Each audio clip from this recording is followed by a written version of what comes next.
Gimana rasanya kalau setelah merdeka, negara kita malah dipecah belah sama bangsa sendiri? Inilah kisah kelam pemberontakan di atau TI yang hampir merobek persatuan Indonesia yang baru seumur jagung. Jadi siap-siap ya, kita akan bongkar salah satu episode paling menegangkan dalam sejarah kita. Semuanya berawal dari perjanjian Renville pada tahun ke-1948.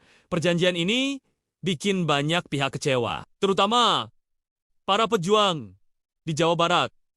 Kenapa? Karena menurut perjanjian itu, pasukan TNI harus ditarik mundur dari wilayah Jawa Barat yang dikuasai Belanda. Nah, disinilah muncul seorang tokoh bernama Sekar Maji Marijan Kartosuwirjo. Beliau ini menolak keras isi perjanjian tersebut. Bagi Kartosuwirjo dan para pengikutnya, hijrahnya pasukan TNI dari Jawa Barat adalah sebuah pengkhianatan terhadap perjuangan. Mereka merasa ditinggalkan dan memutuskan untuk mengambil jalan sendiri. Daripada tunduk pada Belanda atau Republik Indonesia yang dianggap lemah, mereka punya visi lain, mendirikan Negara Islam Indonesia atau NI. Maka, pada 7 Agustus tahun 1949, di sebuah desa di Tasikmalaya, Kartosuwirjo memproklamasikan berdirinya Negara Islam Indonesia. Pasukan tentaranya disebut Tentara Islam Indonesia, disingkat TI.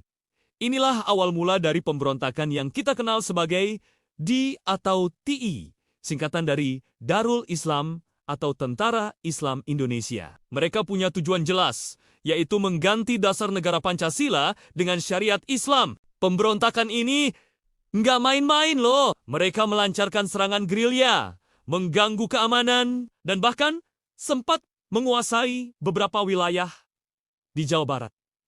Pemerintah Indonesia tentu nggak tinggal diam. Operasi militer besar-besaran dilancarkan untuk menumpas pemberontakan ini. Pertempuran sengit terjadi antara TNI dan TI, saudara melawan saudara, teman melawan teman, sebuah tragedi yang memakan banyak korban jiwa. Pemberontakan DI atau TICI di Jawa Barat ini baru benar-benar berakhir setelah Kartosuwirjo ditangkap pada tahun ke-1962, tapi percikan apinya ternyata sudah menyebar ke berbagai daerah lain seperti Jawa Tengah, Aceh, Sulawesi Selatan, dan Kalimantan Selatan dengan cerita dan tokoh yang berbeda-beda. Kisah ini jadi pelajaran penting buat kita semua tentang betapa mahalnya harga sebuah persatuan. Perbedaan pendapat itu wajar, tapi jangan sampai memecah belah bangsa. Nah, menurut kalian, apa pelajaran terbesar yang bisa kita ambil dari peristiwa ini? Coba tulis pendapat kalian di kolom komentar ya. Jangan